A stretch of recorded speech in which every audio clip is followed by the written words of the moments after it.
आइए बच्चों, स्वागत है आपका एचएस एजुकेशन पॉइंट में। आज आपको अवतल दर्पण द्वारा प्रतिबिंब का बनना सिखाएंगे कि अवतल दर्पण द्वारा प्रतिबिंब कैसे बनते हैं। सबसे पहले देखिए आप, जब वस्तु अनंत पर तथा वक्रता केंद्र के बीच में रखी हो, अनंत माने अनंत, वक्रता केंद्र सी, इन दोनों के बीच में वस्तु रखी है ए बी, तो वस्तु से चलने वाली किरण समांतर चलती है, दर्पण से टकराने के बाद फोकस बिंदु से निकल जाती है। दूसरी किरण जब आपकी वक्रता केंद्र से जाती है तो वो वक्रता केंद्र की ओर वापस हो जाती है। इन दोनों के द्वारा जो प्रतिबिंब बनता है वो ए डैश बी डैश प्रतिबिंब बनता है। यह प्रतिबिंब वक्रता केंद्र और फोकस बिंदु के बीच में बनता है, उल्टा बनता है, वस्तु से छोटा बनता है, वास्तविक बनता है। जब वस्तु वक्रता केंद्र पर हो, डायरेक्ट वक्रता केंद्र पर रखी हो, तो स्थिति क्या होगी कि वस्तु से चलने वाली किरण दर्पण से टकराने के बाद फोकस बिंदु से जाएगी, और आपको सुना है आपने, फोकस बिंदु से जाने वाली किरण वक्रता केंद्र, फोकस बिंदु से जाने वाली किरण दर्पण से टकराने के बाद वह मुख्य अक्ष के समांतर हो जाती है। दोनों किरणें बी डैश पर काटती हैं, ए डैश बी डैश वस्तु का उल्टा प्रतिबिंब बनता है, उल्टे प्रतिबिंब के साथ साथ वस्तु के बराबर बनता है, वास्तविक बनता है। अब एक स्थिति देखिए, जब वस्तु वक्रता केंद्र तथा फोकस बिंदु के बीच में हो, वक्रता केंद्र और फोकस बिंदु के बीच में, तो आप किस प्रकार लेंगे, ये देखिए, ये आपका हो गया मुख्य अक्ष,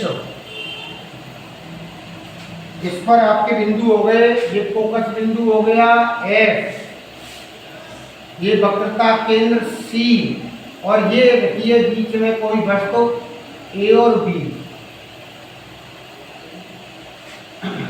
आपको पता है कि जब कोई वस्तु से चलने वाली किरण मुख्य अक्ष के समांतर जाती है तो दर्पण से टकराने के बाद वह कहां से निकलती है, फोकस बिंदु से होकर जाती है। और अब यहाँ वक्रता केंद्र की बात करें तो वक्रता केंद्र पीछे की ओर है, तो अब हम किरण कहां से निकालेंगे, फोकस बिंदु से। अगर कोई किरण फोकस बिंदु से होकर जाती है तो परावर्तन के बाद वह मुख्य अक्ष के कैसी हो जाती है, समांतर हो जाती है। ये मुख्य अक्ष की हो गई समांतर।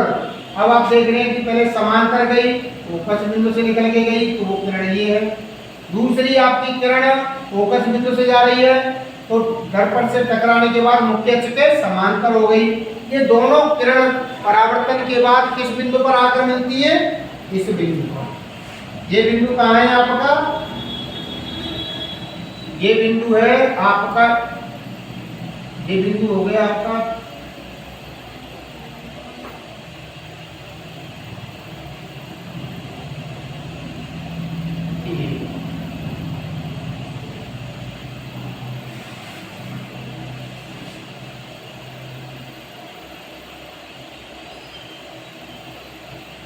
ये ए डैश और ये बी डैश। तो आपका प्रतिबिंब कहाँ बना, ए डैश बी डैश पर।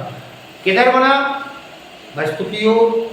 कैसा बना, वास्तविक, वस्तु से बड़ा, उल्टा। इस प्रकार आपके प्रतिबिंब अवतल दर्पण द्वारा बनेंगे। धन्यवाद।